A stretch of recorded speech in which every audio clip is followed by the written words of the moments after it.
custo de vida, emprego e desemprego, cesta básica, tarifas públicas, salário mínimo.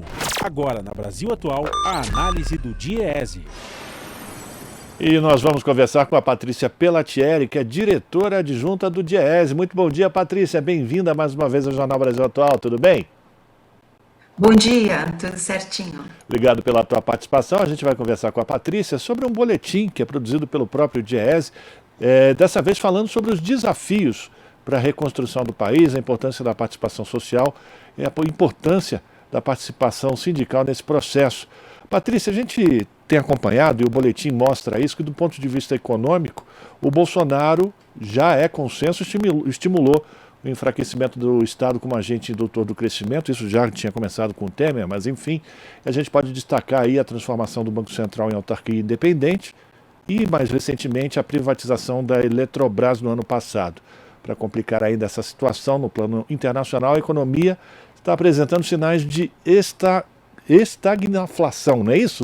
Ou nomezinho difícil, estagnação. E aí, como é que a gente enfrenta isso aqui no Brasil, Patrícia? Criando empregos, aumento da massa salarial, estímulo à reindustrialização. Como é que a gente vai na contramão dessa maré?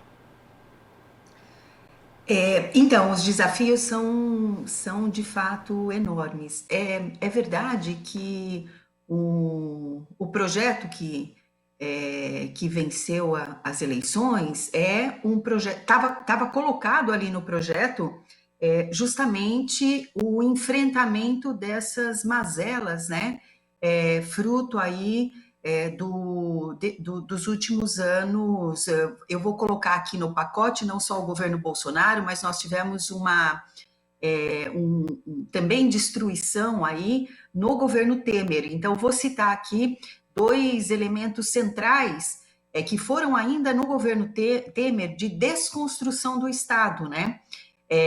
Que foi a PEC do teto de gastos, que precisa ser enfrentada, e a questão da reforma trabalhista. Então, nós tivemos aí 6 anos de um intenso ataque e desmonte do Estado Nacional, inclusive de desconstrução dos instrumentos aí determinantes para a alavancagem da economia, do desenvolvimento, né?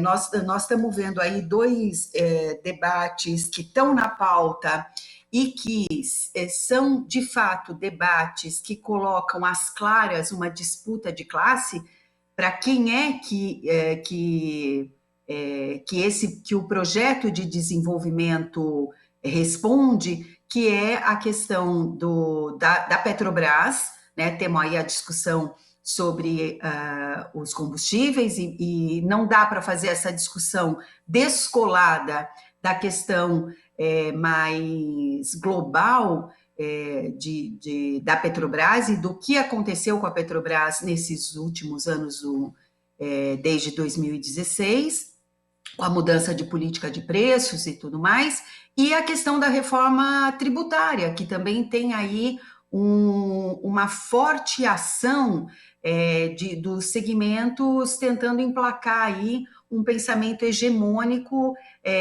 de uma reforma que precisa acontecer uma reforma tributária, mas que ela mantém aí o privilégio dos segmentos, de alguns segmentos da sociedade brasileira, dos rentistas, enfim, dos mais ricos. Então, e eu não estou nem aqui entrando, como você bem tocou, nos desafios internacionais, né? No cenário internacional. Para enfrentar tudo isso, é sem dúvida necessário que os movimentos sociais, e principalmente o movimento sindical, que ajudou a construir aí essa proposta essa mudança, né, ajudou nesta mudança de projeto na eleição do presidente Lula, tenham participação efetiva, se mobilizem, porque é uma composição de enfrentamento, foi uma composição muito maior, né, de enfrentamento aí a todos os retrocessos e ao que vinha acontecendo. Então, a disputa ela é muito intensa e ela os trabalhadores e trabalhadoras só conseguirão, de fato, ter melhoria se conseguirem, se a gente conseguir enfrentar todos esses desafios, né? Olhando aí para o que tem acontecido nas negociações coletivas, na distribuição de renda, o que nós temos é um mercado de trabalho que regrediu em termos de proteção social. Nós temos uma parcela grande dos trabalhadores e trabalhadoras que estão em trabalhos informais e de subsistência, sem nenhuma proteção e sem perspectiva de, no envelhecimento, ter uma renda. Nós temos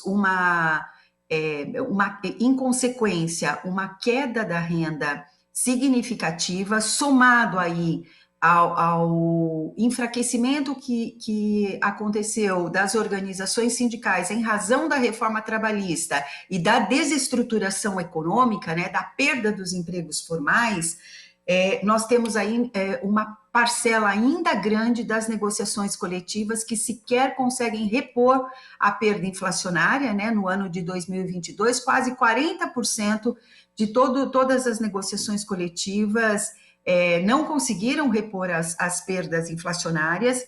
Então, o desafio para os trabalhadores, ele é muito grande, e isso precisa ser enfrentado, e para ser enfrentado nós temos que recolocar um certo equilíbrio nessas relações, né? O que nós tivemos com a reforma trabalhista foi uma inversão da lógica de proteção ao trabalho, né?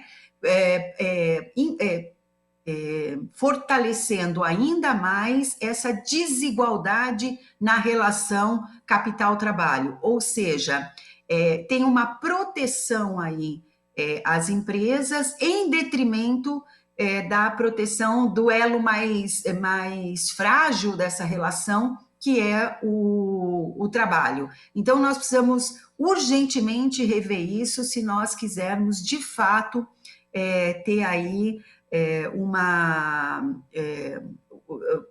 ter negociações coletivas de fato, né? Você precisa reequilibrar essas diferenças. E precisamos e aí nós estamos falando de políticas públicas ativas, né, e emergenciais, e também de longo prazo, para atingirmos aí a questão dessa precarização do mercado de trabalho, né? E somada à precarização, nós na matéria anterior aqui, se falou da desigualdade aí na questão das mulheres. Eu acrescentaria aqui também na questão de raça-cor, né? Então, para além das políticas terem a intencionalidade da geração de emprego com qualidade, né, e distribuição da renda, nós precisamos enfrentar também essas desigualdades que acontecem no mercado de trabalho. A recuperação da renda, ela é fundamental para o desenvolvimento do país. Por onde você olha, tem estudos de toda sorte aí, de todos os campos, não só do campo progressista, que mostram que toda a renda de quem está próximo ali do salário mínimo, ela vai direto para a economia, para o consumo, né? E isso significa dinamizar aí também a produção e a geração de empregos, ou seja, criar esse ciclo virtuoso na economia. Então, nós já tivemos, não é inventar nada, nós tivemos a experiência que podemos analisar o benefício aí de uma política de valorização do salário mínimo, o quanto isso é virtuoso, não só para as pessoas, aqui não vou nem considerar essa questão que é tão importante, que é a dar condições de vida digna para as famílias brasileiras, mas olhando só a economia, ainda assim a recuperação e o aumento do salário mínimo é muito virtuoso para todos, não só para aquelas famílias que vão ser beneficiadas diretamente com isso, né? Bom, mas essa não é uma discussão simples e a gente vê isso na própria mídia, né? A disputa que está na grande mídia, a gente é bombardeado cotidianamente com a mensagem de que não há caminho, não há outro caminho a não ser o ajuste fiscal, e para o ajuste fiscal significa, então, que tem que manter aquela taxa de juros que é um absurdo, né? Uma taxa de juros que nenhum país é muito mais alta que todos os países do mundo e que certamente é um entrave aí à questão do desenvolvimento econômico. Mas no embate entre os pensamentos, a gente é bombardeado cotidianamente que não se pode mexer na política de preço da Petrobras. Por quê? Porque você afeta quem patrocina aí todos esses analistas que estão na grande mídia, né? Não pode mexer na taxa de juros, porque, desculpe, também você também está mexendo com rentismo, porque a cada 1% da taxa de juros, você drena perto de 40 bilhões aí do orçamento público para os financiadores da dívida pública. Então, se nós formos ver todos os beneficiários, os privilegiados dessa política que está em disputa, eles são os mesmos, são poucos, mas são muito poderosos. Por isso, do outro lado, né, do nosso lado, dos trabalhadores e trabalhadoras, da população de uma maneira geral, é preciso reunir forças para fazer esse enfrentamento e essa disputa, para termos alguma chance, de fato, de implementar o projeto que foi vitorioso nas urnas em 2022. Para a gente terminar, Patrícia, eu quero retomar, e eu vou de novo me arriscar aqui a ficar gaguejando, a estagflação internacional, ela também tem as mesmas características do que a gente tem visto aqui no Brasil. E o que a gente também acompanha é o Banco Central utilizando o mesmo remédio que foi utilizado há décadas passadas, que para enfrentar a inflação aumenta os juros. E isso já se provou ineficiente. É importante também a gente mudar esse tipo de enfoque, como vários países pelo mundo vêm fazendo, né, Patrícia?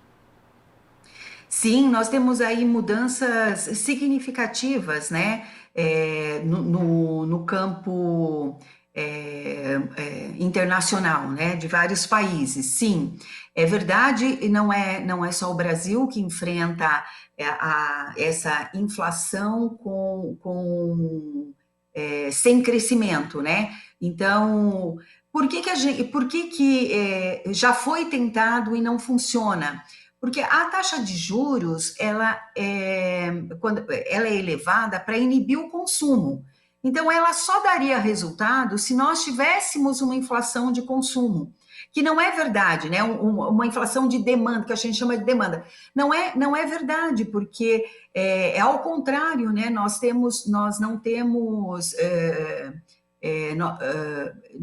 temos esse excesso de demanda, não temos no Brasil e não temos no mundo, por isso que é bem parecido. Então, não só ela impede o desenvolvimento, como também ela não funciona para baixar a inflação, porque a medida está errada, né? Tem uma leitura equivocada sobre as razões da inflação. Sim, diversos países nós estamos na contramão, vamos dizer assim, inclusive dos países que servem aí de vitrine, sempre serviram de vitrine para o Brasil, né? Você pega Estados Unidos, Alemanha, Inglaterra, enfim, nós estamos na contramão desses países. Inclusive, existe também uma mudança do ponto de vista produtivo da questão das redes globais, né? Os países estão verticalizando novamente a sua produção, ou seja, trazendo para dentro dos seus territórios a cadeia produtiva. Então, o Brasil tem uma oportunidade de retomar a questão de verticalizar parte da sua produção, incentivar aqui complexos industriais que nós temos competência. Vou citar aqui o complexo da saúde, por exemplo, que foi abandonado lá atrás, e gerar empregos de qualidade, né?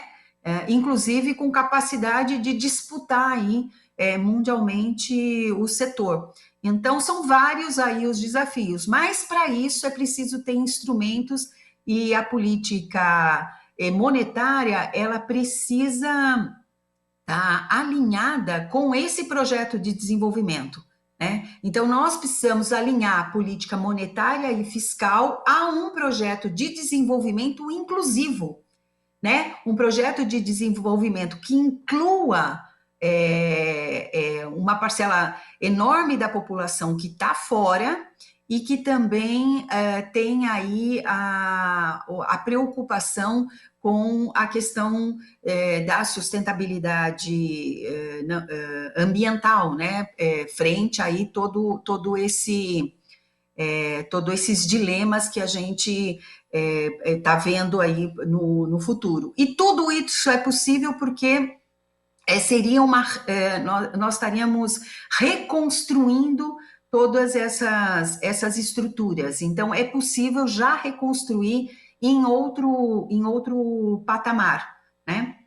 Perfeito. Quero agradecer a participação da Patrícia Pellatieri, que é diretora adjunta do DIEESE, fazendo aqui um comentário conosco sobre um boletim produzido pelo próprio DIEESE, mostrando os desafios para a reconstrução do país e a importância da participação social e sindical nesse processo. Patrícia, muito obrigado pela tua participação, um abração para você e a gente volta a se falar mais vezes. Eu é que agradeço e nos encontramos brevemente. A gente conversou com Patrícia Pellatieri aqui no Jornal Brasil Atual. Agora são 7h29. Nós vamos fazer um rápido intervalo e voltamos na sequência. Estamos apresentando Jornal Brasil Atual. As notícias que os outros não dão.